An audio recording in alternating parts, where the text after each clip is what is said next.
안녕하세요. 오후의 책방, 오늘은 금요일 고전과의 인터뷰 시간입니다. 지난주에 증자의 세 가지 반성에 대해서 이야기를 나눴죠.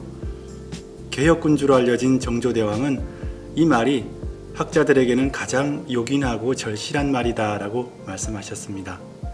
정조대왕은 스스로 늘 반성하기 위해서 세손 시절부터 일기를 쓰는 습관을 길러왔다고 합니다.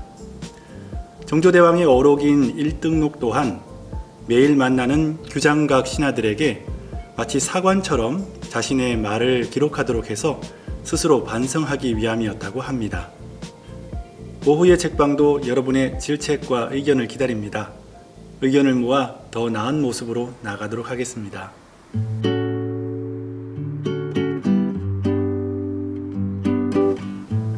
한 가지 말씀드릴 것이 있는데요. 리닝의 책에 대해서 지난번 제가 아주 좋은 책이라고 의견을 드린 적이 있는데 물론 좋은 책입니다만 책을 읽을 때 저자가 어떤 사람인가 아는 것이 중요하다고 한번 말씀드렸잖아요. 리닝은 공자가 한 말 중에 동이족에 대한 이야기, 단군 조선에 대한 이야기 부분은 아무래도 중화사관으로 해석한 부분이 많습니다.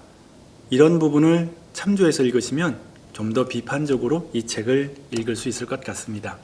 오늘은 학위편 5장에서 8장까지 말씀을 살펴보겠는데요. 오늘도 공자님과 함께 하겠습니다. 선생님 안녕하세요. 반갑네. 우리 좀 더 자주 볼 순 없을까? 제가 힘듭니다. 일하면서 두 개를 만드는 게 쉽지 않습니다. 알겠네. 힘내시게. 예. 자, 오늘은 5장이지.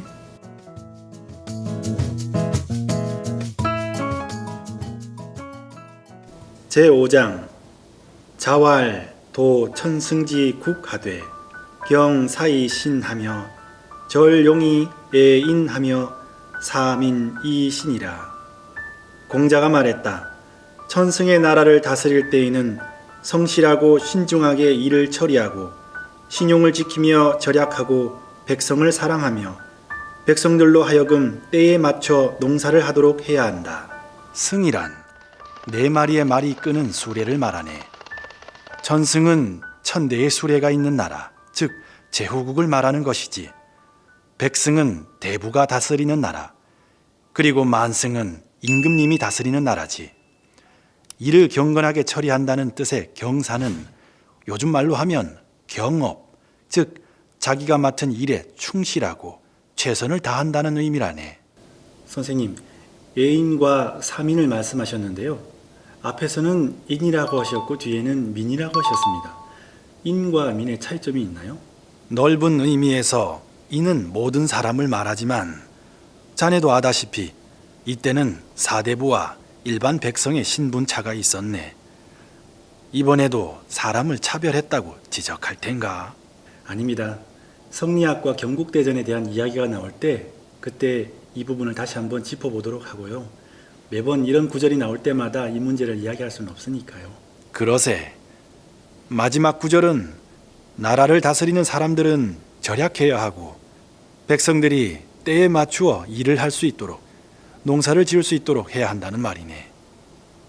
제6장 자왈 제자 입즉 효하고 출즉 제하며 끈이 신하며 범에 중하되 이친인이니 행유 여력이여든 즉 이학문이니라. 공자가 말했다. 제자들은 부모 앞에서 효순하고 밖에서는 스승에게 공손하며 언행을 신중히 하고 믿음을 주며 널리 사람들을 사랑하여 인덕한 사람과 친밀하게 교류해야 한다. 이렇게 행하고 여력이 있으면 학문을 배워야 한다. 와, 이번 말씀은 드라마 스카이캐슬과는 완전히 정반대인데요.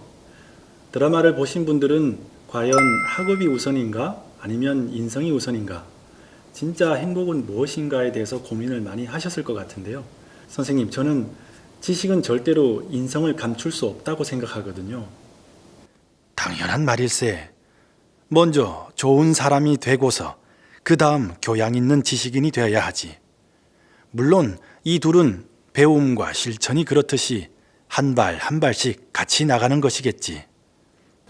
선생님, 저는 친구들을 만나면 이런 이야기를 좀 많이 나누고 서로 이런 부분에서 살아가면서 의지도 되고 그러고 싶은데 잘 되지는 않습니다. 아무래도 세상 사는 이야기, 아이들 키우는 이야기, 뭐 이런 이야기들을 주로 하고요. 뭐 가끔씩 남들 욕도 좀 하고 이런 이야기를 좋아하면 옛날 사람일까요? 자네도 나 같은 옛날 사람? 농담일세. 자네가 그런 이야기가 목마르다면 남들도 똑같이 도담이 목마르다는 생각은 아니 해보는가? 낯간지러울 수 있지만 진심으로 이야기해보게. 네. 7장을 읽도록 하겠습니다. 자하왈 현현하되 역색하며 사부무하되 능갈 기력하며 사군하되 능치 기신하며 여붕우교하되 어니 유신이면 수왈 미학이라도 오필 위지 학의라 하리라. 자하가 말하였다. 현인을 존중하여 얼굴색을 바꾸고 부모를 섬기되 능히 그 힘을 다하며 인군을 섬기되 능히 그 몸을 바치며 벗과 더불어 사귀되 말함에 성실함이 있으면 비록 배우지 않았다고 말하더라도 나는 반드시 그를 배웠다고 말하겠다. 자하의 말씀이 앞에 선생님 말씀과 연결되는 것 같습니다. 그렇네. 인성이 어떻게 드러나겠는가? 부모를 모시는 모습에서, 벗을 사귀고 스승을 모시는 모습에서, 임금을 섬기는 모습에서 드러나지 않겠는가? 공부의 목적이 무엇인지 생각해 보게 되는 말씀입니다. 학문을 닦는 이유가 학문을 닦는 이유가 결국에는 자아의 완성일 텐데 선생님께서는 그런 인간상을 군자라고 말씀하셨고요. 그런데 학벌이나 직업의 라벨링이 마치 저의 인격의 라벨링이 되는 것으로 착각하는 건 아닌가 생각해 보게 되네요. 다음은 8장입니다. 자왈 군자 부증즉 불이니 학즉 불곤이라. 주 충신하며 무 불여기자요 과즉 물탄개니라. 공자께서 말씀하셨다. 군자가 후중하지 않으면 위엄이 없으니 학문도 견고하지 못하다. 충신을 견지하고 자기와 길이 같지 않은 사람과 교류하지 말며 허물이 있으면 고치기를 꺼려하지 말아야 한다. 여기서 중은 노련하고 신중하다는 의미로 군자로 풍모를 지녀야 한다는 뜻일세. 그러려면 예를 익히고 수행을 해야겠지. 불려기자에 대한 해석이 분분합니다. 여기에서는 불유혹이라고 해서 나와 길이 같지 않은 사람, 도가 같지 않은 사람이라고 해석을 했지만 어떤 경우는 나보다 못한 사람이라고도 해석을 하거든요. 설마 선생님께서 그런 표현을 하셨겠느냐라고 옹호하는 분도 계시지만 만약 그렇다면 나보다 나은 사람 입장에서는 나는 사귀면 안 되는 사람, 사귀면 손해보는 사람으로 해석이 되기도 하거든요. 그러게 내가 이런 말을 했던가? 내가 한 말인데 나도 헷갈리는군. 수리편에 보면 세 사람이 함께 길을 가면 반드시 나의 스승될 사람이 있으니 좋은 점은 골라서 따르고 좋지 않은 것은 거울로 삼아 고치도록 한다고 했네. 그러니 단순히 그렇게만 보면 내 말에 일관성이 없지 않는가? 그러니 여기에서는 이 문장의 앞뒤 맥락에만 국한시켜서 보는 게 어떻겠나? 충신을 견지하지 못하는 자와 교류하지 말라. 네. 도가 같지 아니하면 더불어 도모하지 말라고 네. 말했세. 남을 속이고 결국 자기 자신을 속이고 충신을 다하지 못하는 사람과는 가까이 하지 말라. 그런 말씀이군요. 그렇지. 이 점은 중요하네. 내 학이편 첫 장에서 멀리서 온 친구에 대해 말했지 않는가? 인생을 살다 보면 나와 함께 뜻을 하는 벗을 만나기가 무척 어려운 법이라네. 친구를 사귀는 것에 대해서는 다음 기회에 자세히 이야기 나눠보도록 하지. 네, 선생님 오늘도 말씀 감사합니다. 그래, 다음 주에 봄새.